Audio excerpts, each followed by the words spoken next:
Rangkaian acara sudah disampaikan oleh Romo Ulun, dan khususnya kami umat Katolik, dan saya yakin sebagian besar masyarakat Indonesia sungguh merasakan bahwa peristiwa ini bukan sekedar peristiwa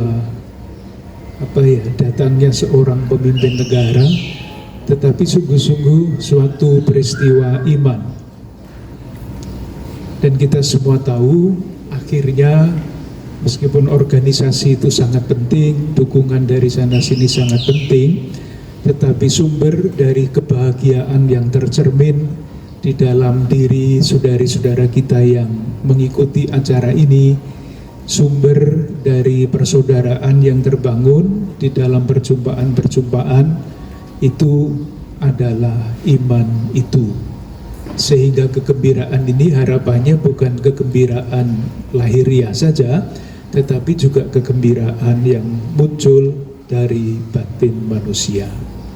Nah, karena ini peristiwa yang begitu mengesankan, kami khususnya dari Keuskupan Agung Jakarta, tetapi juga mewakili seluruh panitia penyambutan Paus, ingin menyampaikan rasa syukur dan ucapan terima kasih. Itu sebetulnya yang paling penting. Peristiwa ini sangat agung, peristiwa ini sangat bermakna, dan di balik itu semua pasti ada tokoh-tokoh, pemeran-pemeran yang memberikan yang paling baik, semuanya yang paling baik, sehingga pengalaman ini menjadi pengalaman kebersamaan, pengalaman iman, pengalaman kegembiraan. Secara khusus, mungkin nanti ada yang kelewatan, mohon maaf. Kami ingin mengucapkan terima kasih kepada Bapak Presiden yang telah menyambut Paus dalam 2 kesempatan. Kesempatan pertama di Istana Merdeka. Ini pun adalah bentuk dari keterbukaan pemerintah Indonesia terhadap keinginan Paus. Biasanya Bapak Presiden menerima tamu negara tidak di Istana Merdeka, tetapi di Istana Bogor. Tetapi karena Paus usianya sudah banyak, supaya tidak terlalu memakan waktu, beliau mengusulkan supaya perjumpaannya di Istana Merdeka.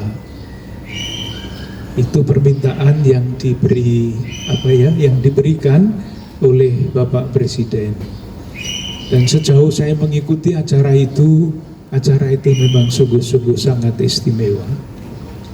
Dan yang lebih istimewa lagi, yang sangat mengharukan bagi Paus, adalah ketika Bapak Presiden menyapa Paus ketika beliau datang ke Stadion Madia.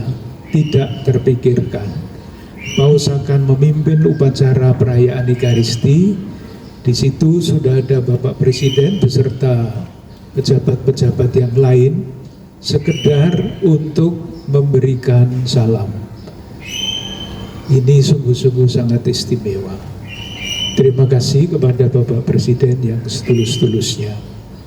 Tentu banyak pihak dari pemerintah seperti Polri, TNI, khususnya Pas Pampres, unsur-unsur pengamanan lainnya, dan tentu saja yang langsung menyangkut tanggung jawab adalah Polda Metro Jaya. Kami diberitahu bahwa yang diturunkan untuk menjaga keamanan ada lebih dari 44.000 personil. Ini sungguh-sungguh sangat membanggakan dan sangat memberikan ketentraman. Kementerian-kementerian yang terkait, Kementerian Luar Negeri, Ibu Menlu tentu, Kemenak, Bapak Menteri Agama, Kominfo, Bapak Menteri, dan banyak yang lain. Sejak awal direncanakan yang namanya verbal note, komunikasi antara Kedutaan Besar Vatikan untuk Indonesia dengan Kementerian Luar Negeri itu selalu lancar. Dan sejauh saya dengar, sejauh saya tahu dari teman-teman panitia, pemerintah Indonesia lewat kementerian-kementerian itu memberikan kemudahan-kemudahan sesuai dengan harapan dari tim dari Vatikan. Jadi seolah-olah itu dimanjakan, mau minta ini silahkan, mau minta itu silahkan, semuanya dituruti. Itu sangat mengagumkan. Demikian juga teman-teman dari Masjid Istiqlal, tentu dalam naungan Bapak Imam Besar dan pengurus gereja katedral yang memfasilitasi sekian banyak pertemuan, sehingga pertemuan di Masjid Istiqlal itu menjadi sangat berarti. Teman-teman pimpinan-pimpinan komunitas lintas agama yang tanda petik ya hanya hadir, kehadiran yang hanya itu memberi makna yang sangat besar dan memberikan, katakanlah, informasi atau cermin dari segala macam yang terjadi di Masjid Istiqlal, bahwa masjid itu bukan sekedar tempat ibadah untuk umat Islam, tetapi juga rumah persaudaraan dengan segala macam prakarsa-prakarsanya yang baru. Terima kasih kepada panitia inti, relawan event di Gelora Bung Karno yang sungguh-sungguh bekerja keras selama ini. Kalau dilihat jumlahnya besar.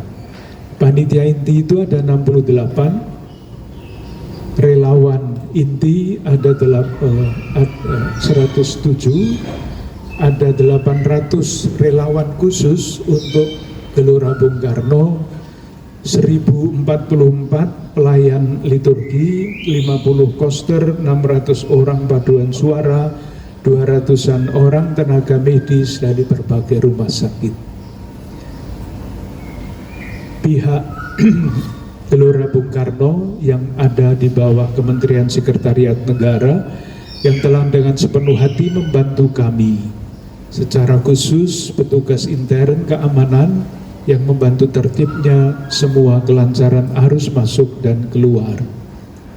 Sangat mentakjubkan bahwa hampir 90.000 orang sepanjang ibadah terasa hening, tidak ada kegaduhan, tidak ada rame-rame, tidak ada desak-desakan. Waktu masuk juga sangat tertib, waktu keluar juga sangat tertib. Moga-moga ini cermin dari harapan kita, cermin ketertiban juga di tengah-tengah masyarakat. Para relawan Laudato Si, lebih dari 300 orang yang memastikan bahwa sesudah upacara di GBK selesai, Gelora Bung Karno itu bersih, tidak ada sampah, masuk bersih, keluar bersih. Saya tidak tahu sampai jam berapa mereka itu bekerja untuk membersihkan lapangan sampai bisa ditinggalkan. Teman-teman dari Diandra yang bertindak sebagai event organizer dan telah bahu-membahu dan bekerja sama dengan panitia. Para narahubung, keuskupan-keuskupan, sekolah, organisasi yang memastikan umat yang hadir mendapat informasi yang cukup dan terlayani dengan baik. Bangga bahwa umat Katolik dapat tertib mengikuti panduan dan ikut merayakan Ekaristi dengan khidmat. Para pengemudi bis yang bekerja dengan baik dan patuh pada ketentuan dari petugas keamanan. Dan tentu terima kasih kepada seluruh umat yang hadir, khususnya di Gelora Bung Karno. Beberapa cerita yang sangat mengesankan, misalnya teman dari Jailolo. Jailolo itu mana? Maluku Utara. Yang datang untuk mengikuti perayaan Ekaristi yang hanya berlangsung 1,5 jam itu. Mereka berjalan 5 hari 6 malam naik kapal. Silahkan membayangkan apa yang ada di dalam hati saudara-saudari kita yang seperti itu. Begitu jauh menempuh perjalanan. Saya juga bertanya kepada beberapa peserta dari Bandung, yang menunggu bis sampai gilirannya datang dari jam 7 sampai jam setengah 12 malam. Tetapi menceritakannya itu dengan ringan, dengan gembira, dengan bahagia, tidak melawan, tidak mencela. Ya, itulah konsekuensinya kalau kita mau mengalami sesuatu yang sungguh-sungguh sangat mendalam. Terima kasih kepada seluruh peserta. Tentu akhirnya peristiwa ini bisa tersebar luas dan dilaporkan dari berbagai macam sudut, dan tema-tema pokok yang dibicarakan oleh Paus Fransiskus, diskusi dengan imam besar, pembicaraan empat mata dengan presiden dapat tersiar dan menjadi tanda petik makanan batin, makanan rohani bagi para pembaca. Tentu adalah Anda sekalian, para wartawan yang tidak mengenal lelah mengikuti peristiwa ini. Moga-moga jerih lelah para wartawan ini sungguh-sungguh disyukuri karena memberikan segala macam hal yang baik dari kedatangan Paus ini untuk bangsa Indonesia. Tentu kita bisa bertanya terus selanjutnya bagaimana. Saya sendiri berpikir begini, tentu nanti masing-masing komunitas itu akan membicarakannya. Yang pertama berkaitan dengan dialog antar umat beragama.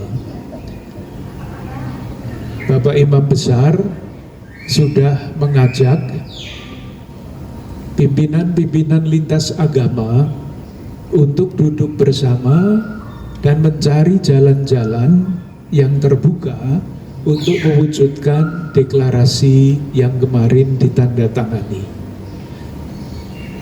Harapannya deklarasi itu tidak hanya menjadi tulisan yang kemudian disimpan di laci, tetapi sekecil apapun ada gerakan-gerakan lanjutan untuk mewujudkan cita-cita dalam deklarasi itu.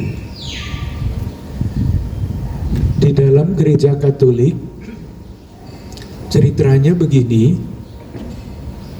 tema yang ditawarkan yaitu faith, fraternity and compassion itu sebetulnya diusulkan oleh Konferensi Wali Gereja Indonesia dan disetujui oleh Paus untuk menjadi tema kehadiran beliau di sini. Tema itu bukan konsep yang dikarang di belakang meja, tetapi itu adalah cermin dari dinamika Gereja Katolik di Indonesia. Kalau saya perhatikan, apapun yang diucapkan oleh Bapak Suci selama pertemuan-pertemuan adalah pendalaman terhadap tiga istilah itu, sehingga istilah itu menjadi semakin bermakna untuk Gereja Katolik di Indonesia. Jadi kita masih akan berjalan terus lewat atau dengan dinamika tiga kata yang kami yakini sebagai penuh makna itu. Dan tentu saja kita berharap bahwa kehadiran Paus selama 3-4 hari itu sungguh-sungguh dapat menjadi tawaran nilai kehidupan, kesederhanaan beliau, keterbukaan beliau untuk berdialog. Saya kira saya belum pernah melihat gesture yang bersahabat sedalam itu sebelum saya melihat Bapak Suci kepalanya dicium oleh Imam Besar Nasaruddin Umar, lalu Bapak Suci mencium tangan Imam Besar Istiqlal.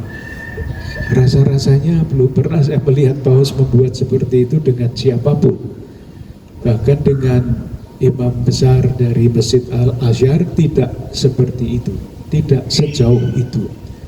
Ini bagi saya adalah simbol yang sangat jelas, tidak usah pakai kata-kata, bahwa kita semua memang menjadi menjadi pewarta-pewarta perdamaian, harapannya menjadi pewarta-pewarta persaudaraan yang sejati.